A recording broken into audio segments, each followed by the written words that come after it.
Hello viewers, welcome to సాధ్వి శాస్త్ర vlogs. ఈ వీడియోలో ఆశిల్మెట్ట విశాఖపట్నంలో ఉన్న సంపత్ వినాయగర్ టెంపుల్ ఎక్కడుందో చూపించడానికి ఈ వీడియో చేస్తున్నానండి. ఈ సంపత్ వినాయగర్ టెంపుల్ గురించిన హిస్టరీ ఇంతకు ముందే నేను ఒక వీడియో చేశాను. ఆ వీడియోని డిస్క్రిప్షన్ బాక్స్ లో పెడతాను. సంపత్ వినాయగర్ టెంపుల్ లో 24/7 జనాలు ఉంటూనే ఉంటారండి. రాత్రి 9 గంటలు దాటిన తర్వాత 108 ప్రదక్షిణలు చేయాలనుకునే వారు వచ్చి ఇక్కడ ప్రదక్షిణలు చేస్తారు.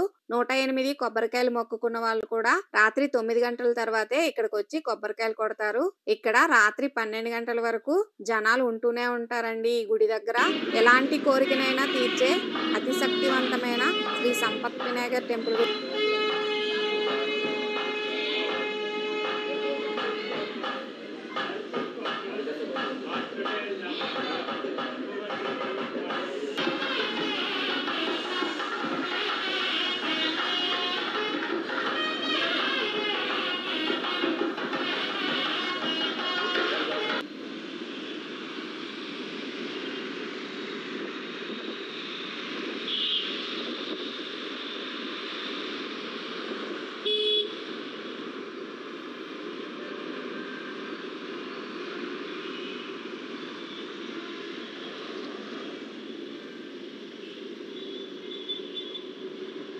విశాఖపట్నం రైల్వే స్టేషన్ నుంచి స్ట్రైట్ గా వస్తే ఒక ఫ్లైఓవర్ ఉంటుందండి. ఆ ఫ్లైఓవర్ మీద నుంచి ప్రయాణం చేస్తే డైరెక్ట్ గా ఆసిల్మెట్ లో ఉన్న శ్రీ సంపత్ వినాయగర్ టెంపుల్ కి వెళ్తుందండి.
ఈ వీడియో కనుక నచ్చినట్లయితే లైక్ చేయండి, షేర్ చేయండి, కమెంట్ చేయండి అండ్ సబ్స్క్రైబ్ చేసుకోండి. ప్లీజ్ సబ్స్క్రైబ్ చేసుకోండి.